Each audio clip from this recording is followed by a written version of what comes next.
Boa noite a todos.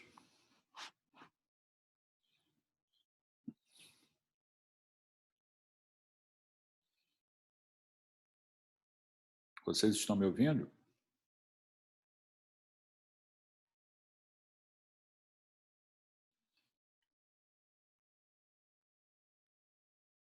Obrigado, Felipe. Obrigado, mano. Boa noite também. Hoje nós vamos dar continuidade aí à nossa programação e nós vamos falar sobre um tema que eu julgo muito importante na vida de um médico, né?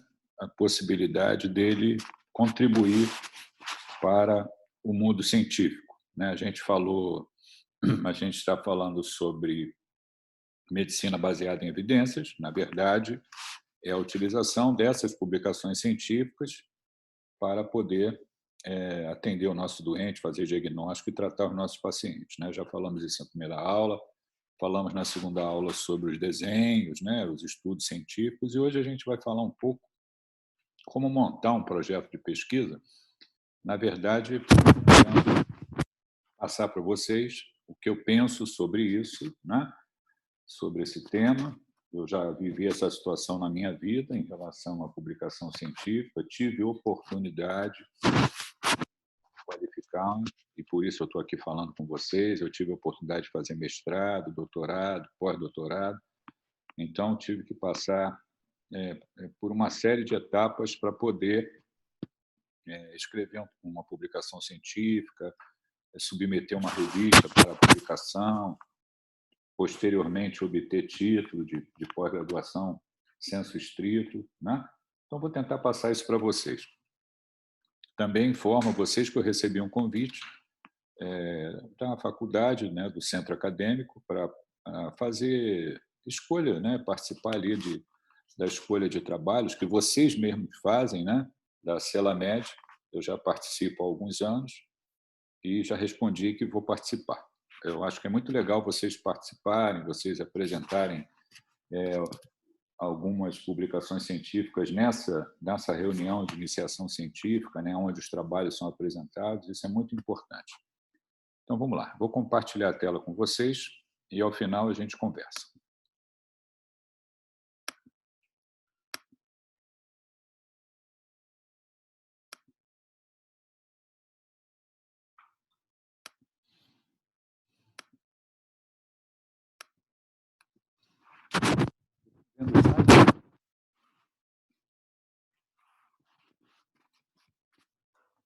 Alguém pode responder?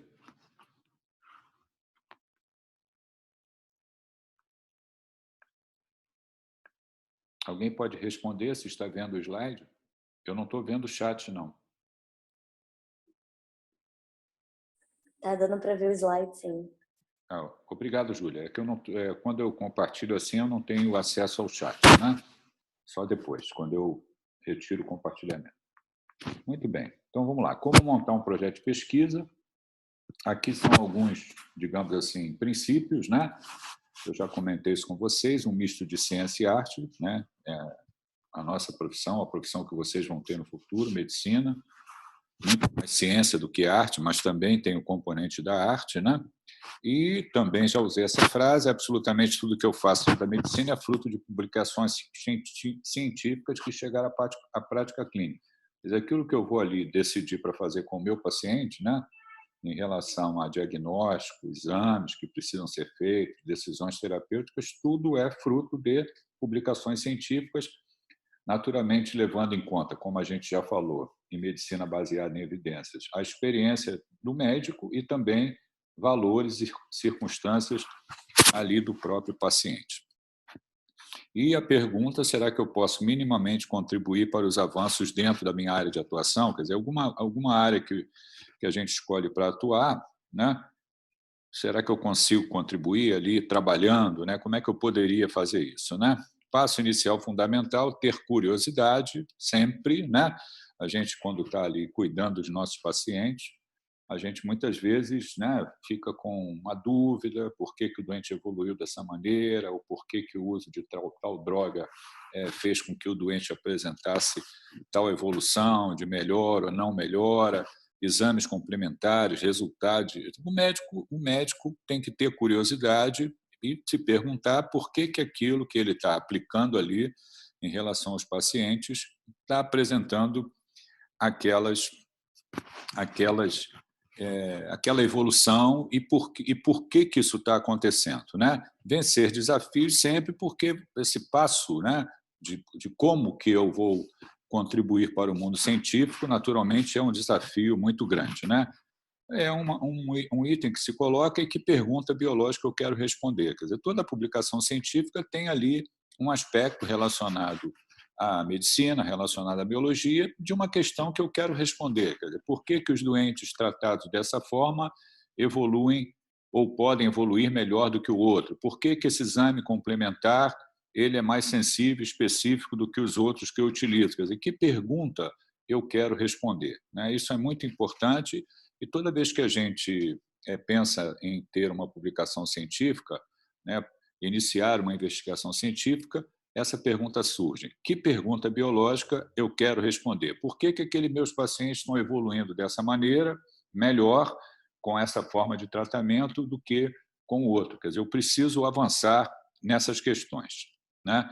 Aqui, só como curiosidade, né, eu podia mostrar para vocês trabalhos relacionados à Covid. Eu vou fazer isso quando a gente falar de Covid. Mas aqui, essa publicação de 1981, vejam que esse autor ele descreveu uma pneumonia causada pelo Pneumocystis carini, que tinha digamos assim, uma chance maior de ocorrer em pacientes homossexuais.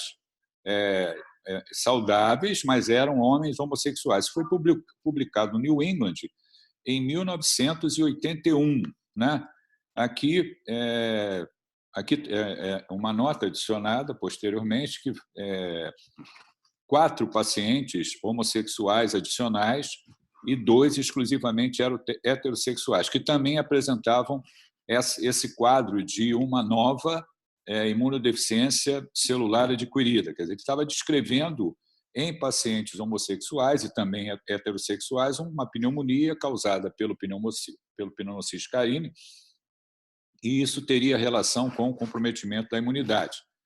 Posteriormente, já em 1984, já tínhamos ali o quadro de AIDS definido, né? Definido, e aqui a associação da AIDS com a transfusão de sangue. Quer dizer, quando se fazia a transfusão de sangue, poderíamos estar fazendo com que essas pessoas pudessem ter AIDS, né? E isso foi descrito, né, isso foi colocado como uma possibilidade de etiologia viral, e em 2003, a descoberta do vírus, né, HIV, como causa de AIDS. Então, vejam só, tudo começou com aquela publicação lá de relato de casos de pneumonia causada por Pneumocystis carini em pacientes homossexuais em 1981. Olha quantos anos posteriormente ocorreram até que se chegasse à causa da AIDS, né, ao descobrimento do vírus HIV. O que faz sua vida mudar? Eu já mostrei para vocês esse invoice do New England, eu não vou repetir, né, da importância que isso teve na minha vida, de ter acesso à publicação científica, mas quando a gente quer se propõe a fazer uma publicação científica, a gente tem que fazer uma análise de nós mesmos, uma análise individual. Eu tenho interesse em fazer pesquisa, tenho disponibilidade de tempo, vale a pena me qualificar melhor, né? Isso vai me trazer algum retorno financeiro? Quer dizer, eu vou me qualificar melhor, vou ganhar mais, o meu salário vai ser melhor? Frequentemente, não. A resposta é não. Você vai se qualificar melhor porque isso é necessário para a sua vida profissional.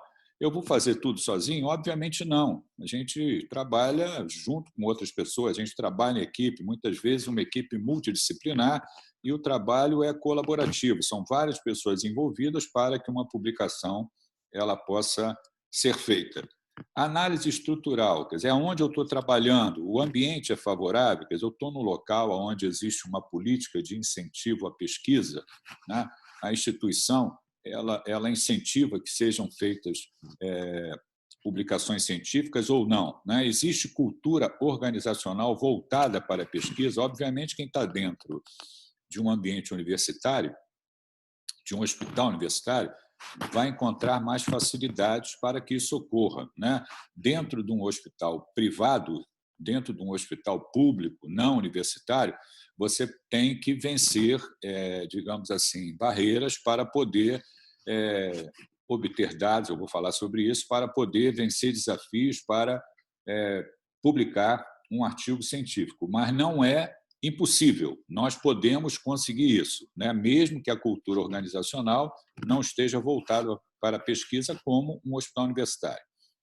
Vou ter orientação, quer dizer, quando eu vou publicar um trabalho científico, eu tenho que ter alguém que me oriente, alguém que já tenha feito publicação científica, já tenha publicado os trabalhos, que possa atuar como orientador.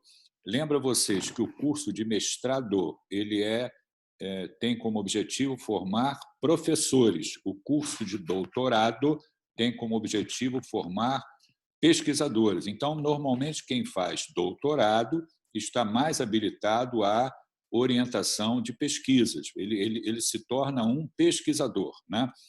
Como é o banco de dados da instituição? Quer dizer, como é que eu obtenho os dados dos pacientes que eu estou vendo ou que eu vou tratar, né?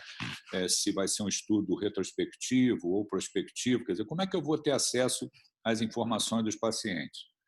Se a gente tem prontuário eletrônico, isso é mais fácil. Se a gente não tem prontuário eletrônico, é mais complicado, porque você precisa ter acesso ao prontuário do paciente, ao arquivo médico, pegar esses prontuários para obter informações. Então, isso dá trabalho. Eu preciso saber quantos pacientes tiveram tal cirurgia no meu setor durante os últimos 6 meses, ir no arquivo médico, ver o número de prontuário, pegar esses prontuários, olhar os prontuários, extrair os dados desse prontuário para poder escrever ali dentro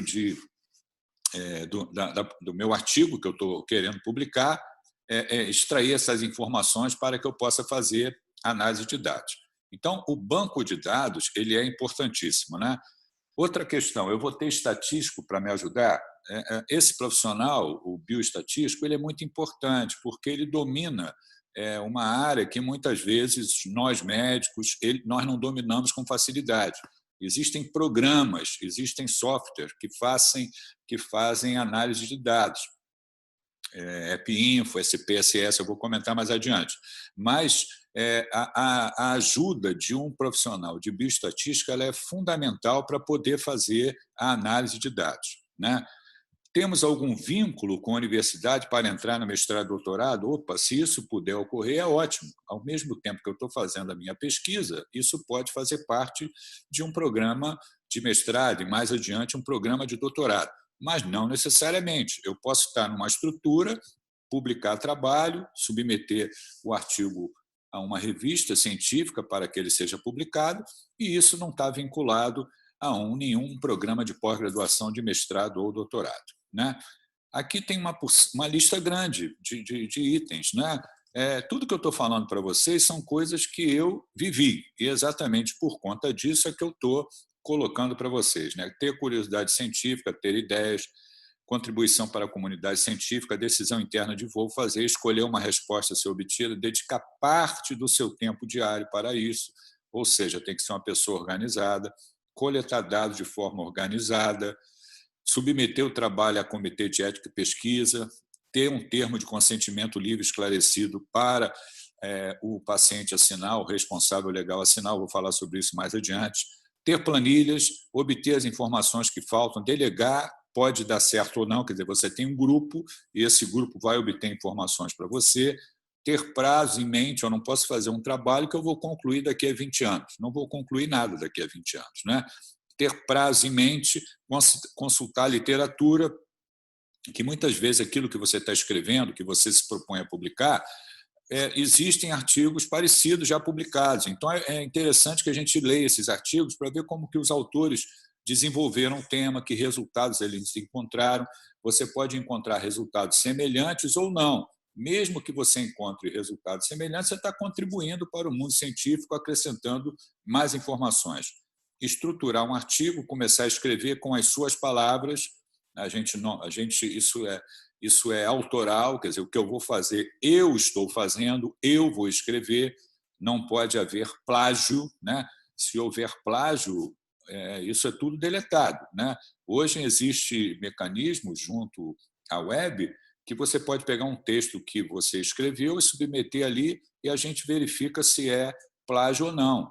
Algumas vezes nós encontramos publicações, né, isso é muito feio, né, que o autor escreve e aquilo é cópia de um outro artigo. Isso não deve ser feito, né? Isso aí depõe contra a qualidade da pesquisa.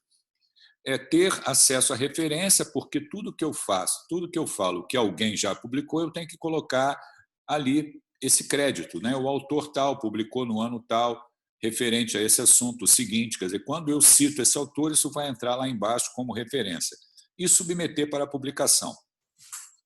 Aqui é uma estrutura de um artigo, né? Definição do problema, formulação de hipóteses, determinação de objetivos, seleção do método de coleta, interpretação dos resultados.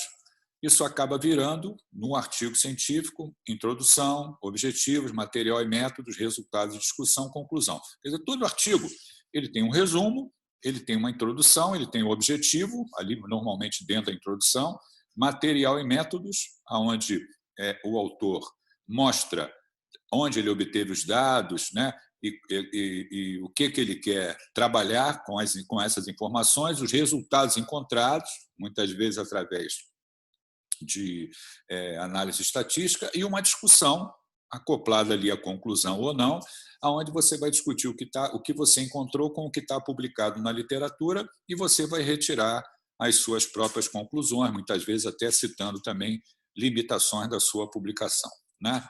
Que tipo de estudo eu vou fazer? Eu já mostrei esse slide para vocês, né? Aqui eu falei bastante sobre ensaio clínico randomizado, que é o melhor formato para a gente produzir informações de alta qualidade para poder decidir intervenções terapêuticas. Eu já mostrei esse slide para vocês na última aula. Aqui apenas digamos assim, como é que eu poderia comparar o grupo A com o grupo B em relação um estudo dentro da terapia intensiva e, afinal, qual é o modelo? Quer dizer, aqui é um professor da universidade que dá aula para vocês, o Gerson, que é muito amigo meu. Esse é uma publicação, é um formato, é um projeto de pesquisa que ele colocou. Então, você tem o título, né, do que você está querendo, né, qual é a informação que você quer obter, o título do trabalho, né? Isso é um projeto, e aí você tem as várias etapas, introdução, justificativa, objetivos, geral, específico, material e método, tudo isso faz parte de um projeto, né? Esse projeto de pesquisa, tudo que envolve seres humanos, nós temos que submeter ao Comitê de Ética e Pesquisa. Essa submissão ao Comitê de Ética e Pesquisa, ela se faz através da Plataforma Brasil. Você entra na Plataforma Brasil, você preenche os dados ali relativos ao pesquisador, orientador, a instituição onde o trabalho vai ser feito, e você anexa ali o seu projeto de pesquisa e isso é encaminhado para análise no Comitê de Ética e Pesquisa. Esse Comitê de Ética e Pesquisa, ele faz reuniões e ele faz correções para que o trabalho possa ter andamento. Então, tudo tem que ser muito bem feito, né? Incluído aí nesse projeto de pesquisa, temos também, se trata de seres humanos, o termo de consentimento livre esclarecido. Esse termo de consentimento livre esclarecido vai fazer com que a pessoa envolvida, o paciente envolvido, desculpem, ou o responsável legal, possa autorizar a fazer parte da pesquisa. E, ao final dessa análise, pelo CEP, olhando todos esses documentos, o CEP vai dar um parecer consubstanciado, autorizando o pesquisador a dar continuidade da sua pesquisa. Aqui é uma folha de rosto, aqui é um termo de consentimento livre esclarecido, isso aqui é de um trabalho que eu fiz, né? Aqui é um parecer consubstanciado, a justificativa, né, do trabalho, objetivo geral, objetivo específico, recursos necessários, tudo isso tem que estar no projeto de pesquisa. Cronograma de execução, quer dizer, quanto tempo vai se levar. A análise estatística, quem faz? Eu já comentei sobre isso, né? O ideal é que a gente tenha acesso a um profissional de bioestatística que possa nos ajudar a lidar com esses com essas ferramentas, com esses cálculos, né? Programas que permitem cálculos estatísticos para que a gente tenha os nossos dados e nós analisamos esses dados do ponto de vista estatístico para ver se as diferenças que nós encontramos elas têm significância estatística, e tudo isso é muito importante porque isso é o resultado da minha pesquisa. Quer dizer, eu vou fazer essa análise e vou obter resultado. Através da obtenção desses resultados, isso faz parte do corpo do trabalho e nós vamos continuar, isso faz parte de resultados, né? Aqui é um software que eu usei quando eu fiz um trabalho de mestrado, chama-se EPInfo, é um trabalho lá é um software do CDC. Aqui é um outro software que eu usei também quando eu fiz doutorado, chama-se SPSS. As referências bibliográficas, como é que a gente lida com as referências bibliográficas? Muitas vezes nós vamos ler um trabalho que tem 200 referências bibliográficas. Como é que se faz isso? Existem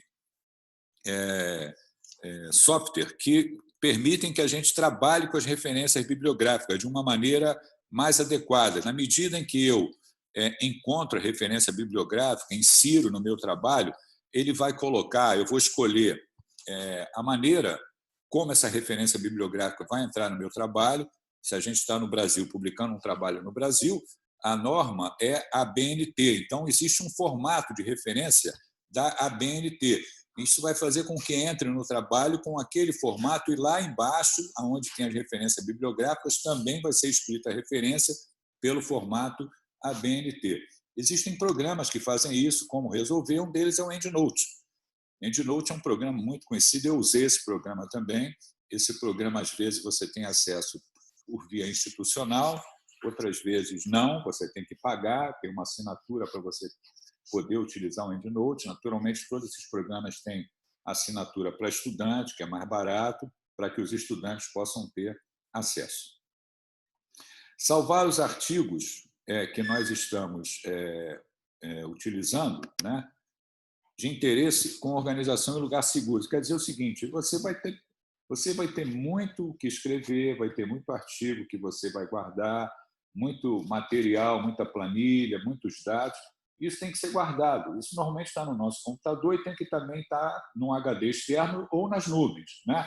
Então, eu não posso correr o risco de estar tudo no meu computador, eu sou assaltado, meu computador é levado embora e eu perdi tudo. Quer dizer, perdi minha tese de mestrado, perdi minha tese de doutorado, e isso não pode acontecer. Então, se eu tenho material no meu computador, esse material automaticamente tem que ser salvo num HD externo e tem que ser salvo também, nesses últimos tempos, nas nuvens também, para que a gente possa ter um lugar seguro aonde esse material está guardado. E também de maneira organizada, né? Existem órgãos de fomento que financiam pesquisas no Brasil, né? FAPERJ, CNPq, a CAPES, vocês devem conhecer de nome, e esses órgãos de fomento, as universidades, né? Os órgãos de pesquisas, eles participam, né? Através de editais, de concorrência, para receber verbas para financiar seu projeto de pesquisa, uma determinada linha de pesquisa. Aqui é um projeto da CAPES, lá da Fiocruz, né? Relativo lá à área que eu trabalhei também, proteômica. Isso aqui é um edital onde o laboratório lá da Fiocruz participou para obter verba para o financiamento da pesquisa. Quer dizer, aqui é a FAPERJ, um órgão estadual para fomento e financiamento de pesquisa também. Eu posso publicar meus resultados parciais, né? Eu posso apresentar isso num congresso médico, né? Meus resultados parciais, e depois, mais adiante, quando eu tiver mais pacientes incluídos, um número maior de pacientes incluídos, eu posso terminar o trabalho e submeter a uma revista, né? Aqui é uma dicasinha como elaborar e submeter resumo de trabalho científico para congressos, né? Muitas vezes vocês usam isso para aí no CELAMED, para descrição de um caso clínico, uma revisão de um tema, uma descrição de um caso, né? Onde vocês se organizam para apresentar aí na semana científica da Universidade de Vassouras, né?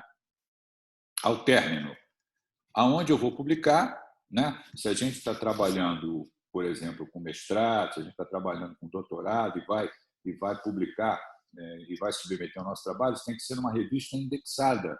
Uma revista indexada, porque se eu publico numa revista indexada, isso é muito bom, porque isso vai trazer pontos para o local onde eu fiz a pesquisa, né? Aquele local onde eu fiz a pesquisa dentro da universidade, quanto mais ele publica em revistas de boa qualidade, indexadas, significa que ele pode concorrer mais posteriormente aos órgãos de fomento para receber financiamento. Muito bem. E esse é o último slide, como montar um projeto de vida, porque vocês já perceberam que para fazer isso dá trabalho. Muito bem. Queria ouvir vocês. Alguma dúvida? Professor, Pode falar, Gustavo. quanto tempo mais ou menos o CEP tem de prazo para responder ou ele não tem um prazo para dar esse parecer? Não, olha só, eu faço parte do Comitê de Ética e Pesquisa lá do Hospital do Galeão. A gente tem reunião mensal, né? Não existe um prazo determinado depois que chega ali para a análise do CEP, né? Mas existe uma ordem de entrada dos trabalhos e ele é incluído numa reunião mensal. Na turma, normalmente, o CEP tem um grupo de pessoas, umas 10 pessoas, 15 pessoas, e essas pessoas, qualquer uma delas pode ser designada como relator daquele projeto que foi submetido através da Plataforma Brasil. E aí se faz uma reunião, o relator apresenta o que ele encontrou no trabalho, se tem consistência, inconsistência, se tem coisa para ser resolvida, se está dentro da ética, se está fora da ética, né? Coisas que podem estar faltando ali no projeto de pesquisa, isso faz parte de uma reunião, é feito um relatório e é colocado de volta na Plataforma Brasil para que o pesquisador tenha acesso a essas informações e possa dar andamento ou tem que corrigir para que aquilo possa ser feito mais adiante. Entendi, obrigado. Não tem um prazo mínimo determinado, mas o CEP não vai ficar com trabalho 1 ano para análise, não existe isso, né? Tem que ser feito, as pesquisas têm que ter andamento. Quando você submete, o CEP vai se reunir e vai dar um parecer. E cabe ao pesquisador corrigir.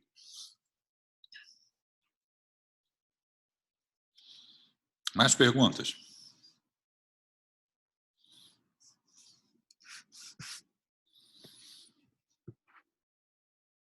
Nesses anos anteriores, eu tive alunos do 7º período, em mais de uma turma, que fizeram trabalhos científicos aí com material do hospital universitário e publicaram, né? Eu atuei como orientador. Tem um CEP aí no hospital universitário, eles tiveram a ideia, conversaram comigo e bola para frente. fazem o trabalho, escrevem o trabalho, me mostram, né? E aí a coisa vai dando sequência, né? Então, essa pergunta que você fez, um dos trabalhos que foram submetidos teve que ser corrigido, estava com alguns erros, mas foram corrigidos, foi superado isso. Posteriormente, o trabalho foi terminado e a universidade tem uma revista científica também, né? Que, de uma certa maneira, facilita a divulgação do trabalho científico também. Quer dizer, após ele ter sido concluído, pode se submeter à revista científica da universidade e a revista científica analisa se vale a pena publicar ou não. Naturalmente, leva em consideração quando é um trabalho oriundo ali da própria universidade, né? Então, é interessante para todo mundo. Perguntas? Professor, perguntaram aqui no chat. Existe algum limite estabelecido de vezes que você pode submeter um trabalho? Caso sejam necessárias mais correções. Não. Você está falando o quê? Junto ao CEP? A pergunta foi se alguma correção tem que ser feita e depois tem que fazer Isso, outra correção. foi no CEP. Não tem problema nenhum, não. O CEP vai dizer, tem que corrigir isso, você corrige. Se ele mandou corrigir 3 coisas e você só corrigiu uma, ele vai querer que as 3 sejam corrigidas, né? Agora, depois de sinalizar as correções, digamos assim, os problemas e as correções que precisam ser feitas, e o pesquisador devolve com as correções adequadas, o trabalho ele é, digamos assim, permitido através do parecer consubstanciado para dar andamento ao trabalho. Aí o trabalho não volta mais ao CEP, ele já tem aquela autorização ali, entendeu? O CEP é um filtro para não deixar publicações que não estejam dentro das normas, digamos assim, de pesquisa dentro do nosso rigor científico, entendeu? Principalmente quando envolve seres humanos, né?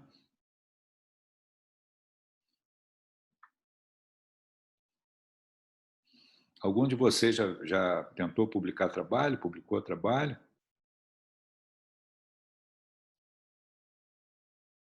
Ainda não, né? Então, no início do curso, no 4º ano. Professor, Sexto ano, né? Vocês são do 6º ano, não são do 4º ano. Vocês são do 6º período. 6º período. Terceiro ano. Terceiro ano. Estão concluindo o 3º ano. Estão no meio do curso. Então, é interessante isso. Procurem se informar para poder participar aí desse mundo científico. Mesmo que seja através de um relato de caso, num congresso médico, numa semana de iniciação científica. É muito legal, é muito bacana. Você está contribuindo. Isso, esses resumos, né, esses relatos de casos, quando eles não vão para a revista, muitas vezes eles são publicados através de um anais da revista e aquilo ali serve para o seu currículo, né? Publiquei um trabalho tal, nos anais da revista tal, no ano tal. Isso é muito importante. Professor, a Carol tinha perguntado sobre o CEP, mas ao número de revistas também, a gente tem um limite de cada artigo pode ser publicado só em uma revista, ou a gente pode publicar ele em outra também? Não, o mesmo artigo não, né? Se você publicou um artigo em uma revista, aquele artigo está publicado. Você não pode pegar ele novamente e submeter a outra revista. Não se faz isso.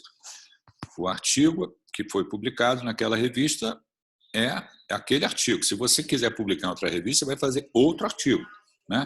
Pode até ser de um tema relacionado, mas é outro artigo. Aqui está falando a Caroline.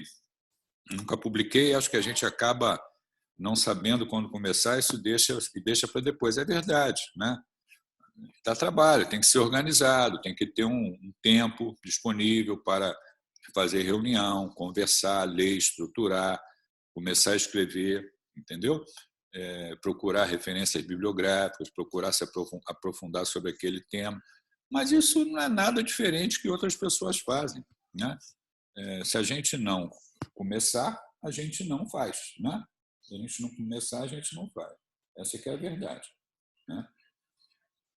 E é perfeitamente compatível, né? É perfeitamente compatível. O médico, eu tenho uma outra aula, não vou falar isso, não vou mostrar para vocês agora o que a gente faz, o que você vai fazer depois de formado, né? Então você vai escolher uma especialidade. Na 99% das vezes você vai estar no mundo da assistência, você não vai estar no mundo da pesquisa. Então você vai estar dentro do hospital, fazendo ambulatório, passando visita, operando e fazendo consultório, o seu dia todo ocupado na assistência direta aos pacientes. Você encontrar um tempinho do seu dia para fazer pesquisa é complicado. É complicado, tem que querer fazer, né? E nem sempre o local que você está trabalhando permite ou dá condições para que isso possa ser feito, né? Então, a maioria dos médicos se formam e não vão estar ligados à pesquisa, eles vão estar ligados à assistência. 99% dos médicos, 99 em cada 100, vão estar ligados à assistência. Mas é possível ter a ligação da assistência e a pesquisa. Eu posso, ao mesmo tempo, estar fazendo assistência e, ao mesmo tempo, fazer pesquisa. Quando a gente está dentro do hospital universitário, isso é meio que natural, né? Quando está fora do hospital universitário é mais difícil, mas também não é impossível.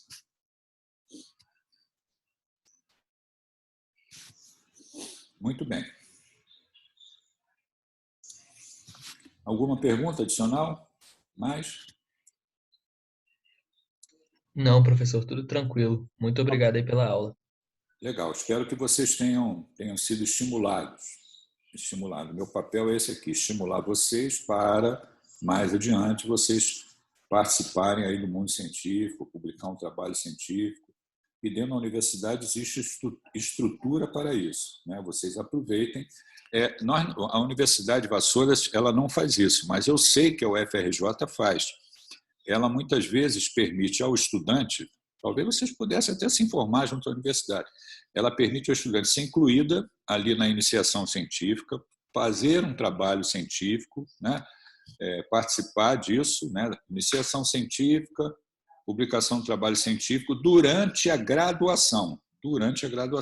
E, quando se forma, é automaticamente incluído dentro daquele projeto que ele já está fazendo, digamos assim, já está quase concluído para ser incluído no mestrado ou doutorado. Normalmente, primeiro faz mestrado, depois faz doutorado. Eles chamam isso de estímulo à pesquisa durante a graduação. Você se forma e já tem um passo dado ali para ser incluído num programa de mestrado.